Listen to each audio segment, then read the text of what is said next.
5 krajev v Sloveniji, kjer straši. Ful dobro je bilo takrat vedno začeti video, pa še zdaj se mi zdi začeti v smislu 5 stvari, kako veš, da, ali pa 6 stvari, kako preprečiš, da. A veš, neki, da vejo, koliko številk bo, koliko bojo nekih novih znanj dobili po številkah.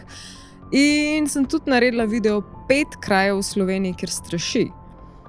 Kaj je svem bil takrat, neki gradovi in dvorci in ne vem. Ker že veš, da Slovenci bojo te kraje prepoznali in jih bo zanimali in bojo kliknali in ko bojo videli njihov kraj vmes, jih bo to ful potegnila, veš.